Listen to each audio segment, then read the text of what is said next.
967 KCAL rocks. It is time to catch up with Pep. And of course, the wacky world of the NFL takes over once again. Even in my world, in my little Seattle world, that's why we got to talk to our guy, Pep. Pep, what's going down?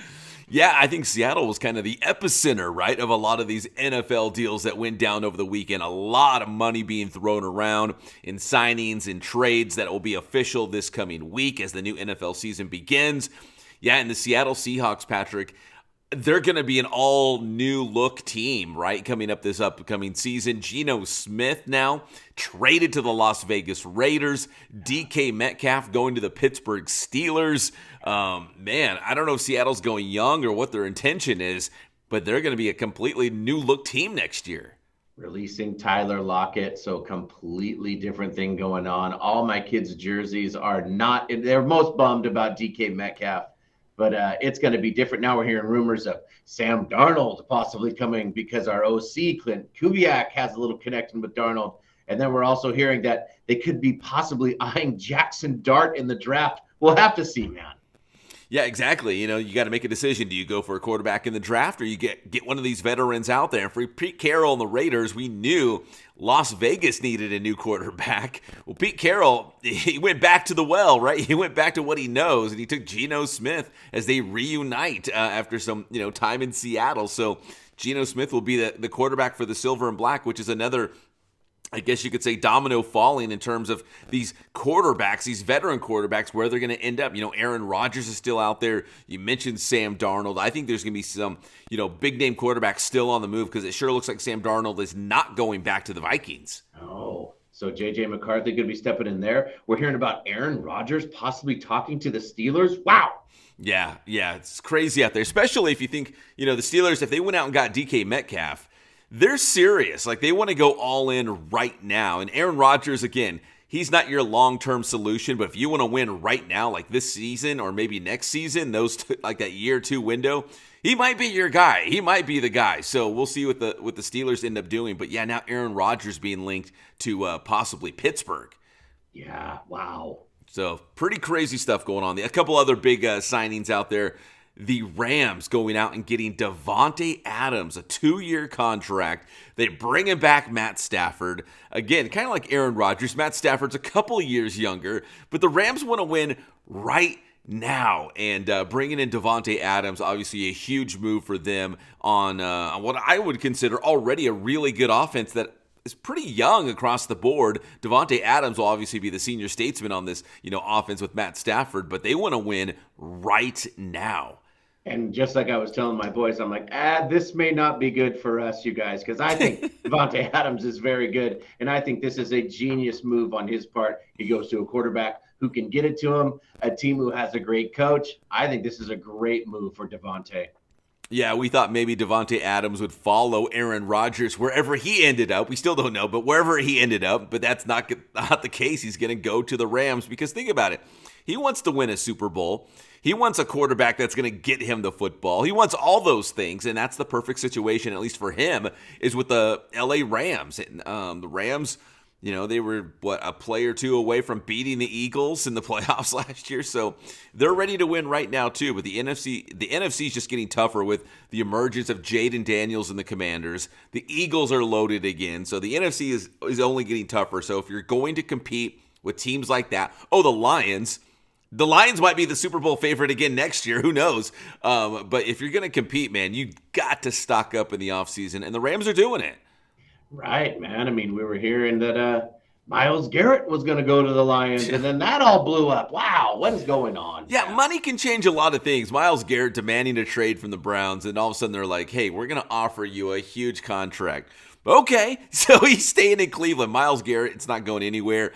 And maybe the biggest deal over the weekend of all was Bills quarterback Josh Allen, 6 years, $330 million, and $250 million of it guaranteed. The most guaranteed money in a contract, and Josh Allen deserves it. The NFL MVP, and the reason why the Buffalo Bills are still relevant.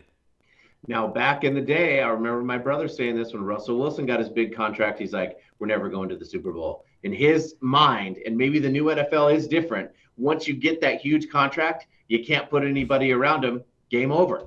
Yeah, you know what? That's the flip side of it. Think about, Tom Brady. Tom Brady was never the highest paid quarterback in the NFL because he was going to get his money, right? He was still going to get his money. He's still going to make a lot of money. Still had a ton of endorsements, but he wanted to win, man. He wanted the Patriots to be able to be, go out and get guys. And I don't know, maybe this will backfire on the Bills because, all that money's being poured into Josh Allen. But at the same time, dude, you got a small window to play. Are you going to turn down money? Like, I don't know. If I was in his shoes, I don't know if I would turn down money. Right. I mean, when you get into life-changing money and you set up your grandkids, it's different. Yeah, absolutely. And his girlfriend, who is it, Haley Steinfeld? Yep. Yeah, the actress. She was in that Hawkeye Marvel series. It's not like, that couple's hurting for money or anything. But again, if I was in his shoes, I'd have a hard time turning down some extra money, especially if you think your team's good enough to win the Super Bowl already. They don't have to go out and get more guys. If you think, hey, we can win right now, why not? I would take it. I can't blame them. Yeah, I know. So that's a lot of money. Let's talk some NBA. So we had a huge, maybe NBA Finals preview. I don't know. Lakers versus Celtics. Traditional, nostalgic rivalry. The Celtics won the game, and LeBron James in the process straining his groin. And Patrick, that's an injury that you just can't bounce back from. That takes time. You've got to shut it down and just get rest and let that heal. And they're saying LeBron might be out for several weeks right now. I think he may have strained his groin on that huge flop he did on Jason Tatum.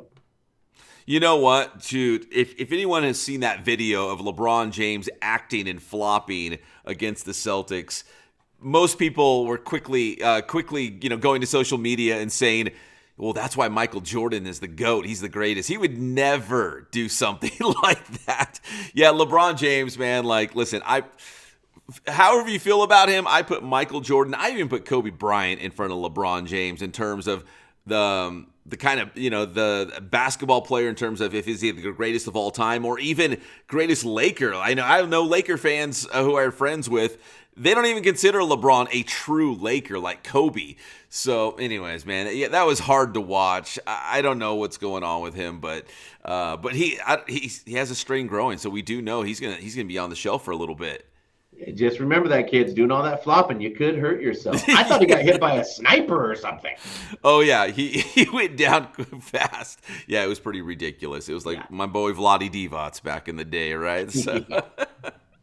So, but yeah, we'll see what the Lakers can do. Now they got Luka. Maybe he can hold down the fort while LeBron is out with this injury. And finally, speaking of injuries, Shohei Ohtani had one of the greatest offensive seasons from the plate for the Dodgers last season in that World Series run. I mean, it was an incredible year swinging the bat. But remember, he does want to pitch again. And the latest we heard from Dodgers skipper Dave Roberts this past weekend was that Ohtani is slowly pitching again. They're easing him back into it. And it looks like maybe the month of May, they can reinsert him into, I don't know if it's going to be the starting rotation. Maybe they bring him out of the bullpen for a little bit. I'm not sure what that looks like. But they do want him to pitch again. But they're not exactly in a rush. We talked about all these big offseason signings of these pitchers for the Dodgers. So there's not exactly a huge need, right on the pitching staff. But they do want him to pitch again. It's coming along slowly by design, and they're thinking maybe the month of May.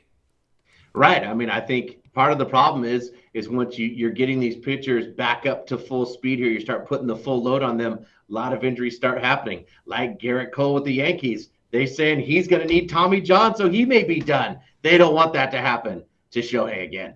No, especially coming off the season in which he had, because we don't know, if he comes back and pitches, how is that going to affect him at the plate? Are we not going to be able to? Is he not going to be able to put up numbers that we saw like last season? I mean, of course he's not. He's not going to have as many at bats. I mean, just it's not going to happen. But if he, unless he strictly just hit, but if he does pitch, he's not going to have those kind of numbers, but he has more of a chance of getting injured. So that's a delicate situation. It's not like there's necessarily a blueprint on how you do this, especially, again, coming off that season, which was one for the record books for Shohei Ohtani. How badly do you want him to pitch, and how quickly or how often? Dude, what if he was the closer or the setup guy and he pitches an inning or two here or there? Like he's not out there pitching 7 innings every 5 days. Maybe just pitch him sparingly and then use him if you need him in the playoffs. Yeah, again, there's no blueprint. So the Dodgers are going to have to figure this out, what that's going to look like, because how bad do they want his bat in the lineup every single day? But the thing is, when he's healthy, he's also one of the best pitchers in baseball. So that's tread lightly. You got to figure this out if you're the Dodgers. Could be a good problem to have. We will catch up once again with Pep on Thursday. I'm sure there'll be more NFL fallout. We haven't even gotten to the deadline yet or whatever, and all kinds of moves have happened. So for sure something will happen by the time we talk to Pep again on Thursday. Pep, tell them how to get your stuff. I love what they call it, the legal tampering period or something like that before the new season begins. Hey, you can find me on Inland Sports, on X, on Instagram, on Facebook. We're also on YouTube. That's Inland Sports. Thanks, Pep.